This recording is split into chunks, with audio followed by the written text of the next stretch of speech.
I think it has been fairly conclusively demonstrated that this pyramid UFO is actually just out of focus, with the triangle shape being bokeh. It's probably just a plane because it moves and flashes like a plane. You can see a summary of all that in my last video.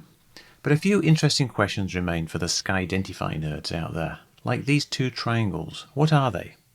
They are actually stars in the constellation Aquila, called Ocab and Ocab Borealis. I'll explain how I figured this out and how we can use it to get some rough estimates of the speed of the plane-like object. When you are looking to identify stars, it's really helpful to know the date, time and location of the photo or video. We don't really have specifics about this video, but it seems to be related to the events described in the USS Russell logbook, July 14th, 2019, sometime after 9 in the evening. We also have a location, a latitude and a longitude. At the very start of the video, we see a constellation of stars.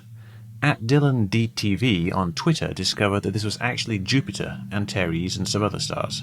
We can use the free software Stellarium, enter the location and the time, and then look towards Jupiter, a planet, not a star, and it is a perfect fit for around 9 Pacific time in that location. Watching the full video, there's another star that makes a brief appearance. And then we see these two. They're pretty much vertical, and the lower one is a bit brighter, but otherwise not super distinctive, so hard to find. I realized though that the camera did not move very far, and we could roughly track the motion by looking at the clouds after boosting the contrast. So I tracked from the initial position looking towards Jupiter, past the single star, which is probably Russell-Hague, and then onto the two final stars. Bingo! Pretty much at that exact spot there are the two stars Ocab and Ocab Borealis, also called Epsilon Aquilae. This shows that the plane is moving in a straight line and that it flies just under Ocab. Without context, this kind of looks like there's another triangle flying around, but it's just the lowest star of the two, Ocab. And now we've got a good handle on where in the sky the plane is and what the stars are, we can have a bash at estimating its speed. If we take these two stars, Antares and Larawag, we can enter in their celestial coordinates to this calculator and we can see they're about 7.8 degrees apart. We can then scale that up to the diameter of the night vision camera and we find the field of view is 17.2 degrees. At this point in the video, the plane is in the middle and Ocab is nearly at the edge. We know that the plane passes Ocab, so the time it takes to get there is the time it will take to traverse just under half the field of view, about 8 degrees. We time that and it's 10 seconds. So the angular speed of the plane at this point is about 0.8 degrees per second.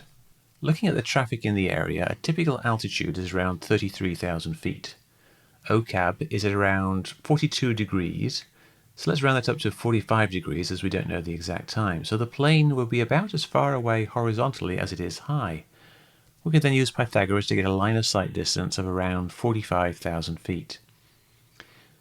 Assuming it's flying perpendicular to us, then we can take the 0.8 degrees per second and see how far along the circumference of a circle of radius 45,000 feet will give you 0.8 degrees.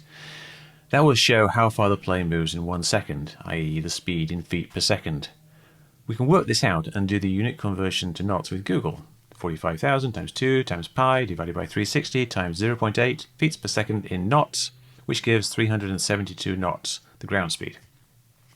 So that's consistent with the plane.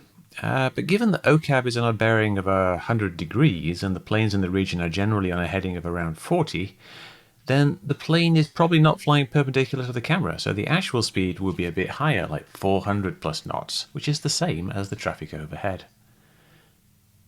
What if it were just 700 feet up, around 1,000 feet away? That's about 8 knots, around 9 miles per hour, so it could be a nearby drone moving slowly, but I think a plane is a better fit, as we know there were planes there and the angular speed fits and the lights flash exactly like a plane.